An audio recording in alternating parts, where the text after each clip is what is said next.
আসসালামু আলাইকুম, আমি মারুফা সরাসরি চায়না থেকে, চায়নার তাইজু সিটি থেকে। আমরা একটা কোম্পানি ভিজিটে গিয়েছিলাম, সেটা হলো তাইজুর একটা কোম্পানি। এখানে আপনার সব ধরনের বোতল তৈরি করা হয়, পানির বোতল, তেলের বোতল, 7 আপ, পেপসি, তেল, বিভিন্ন ধরনের বোতল, যেকোনো ছোট বড় প্লাস্টিক বোতল শুরু করেও আপনি এটা ব্যবসা করতে পারেন, অথবা আপনি পানির বোতল ফিলিং করে নিজের ব্র্যান্ড বানিয়েও এটা বাজারজাত করতে পারেন। আমরা সরাসরি চায়না ফ্যাক্টরি থেকে আমাদেরকে সরবরাহ করে সকল ধরনের আধুনিক বোতল তৈরির মেশিনগুলো, ওয়াটার ফিলিং মেশিনগুলো ডোর টু ডোর সার্ভিস দিয়ে থাকি।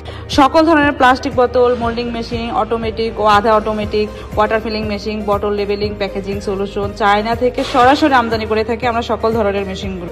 অথবা আপনারা যারা সরাসরি চায়না ফ্যাক্টরি থেকে মেশিন নিয়ে নতুন প্রতিষ্ঠান শুরু করতে, যেমন manufacture factory, hospital, clinic, pharmaceutical company, ice factory, super shop, bakery, fishery, যে কোনো ধরনের মেশিন এর জন্য আমাদের সাথে সরাসরি যোগাযোগ। আমরা সকল ধরনের মেশিনগুলো সরাসরি চায়না থেকে বাংলাদেশের ডোর টু ডোর সার্ভিস দিয়ে থাকছি। যে কোনো ধরনের মেশিনের জন্য অথবা অনলাইনে বিজনেস করার জন্য, যে কোনো প্রোডাক্টের জন্য আমাদের সাথে সরাসরি যোগাযোগ করুন। আমরা সরাসরি চায়না থেকে বাংলাদেশের ডোর টু ডোর সার্ভিস দিয়ে থাকি। এখনই যোগাযোগ করুন আমাদের স্ক্রিনে দেওয়া নাম্বারে।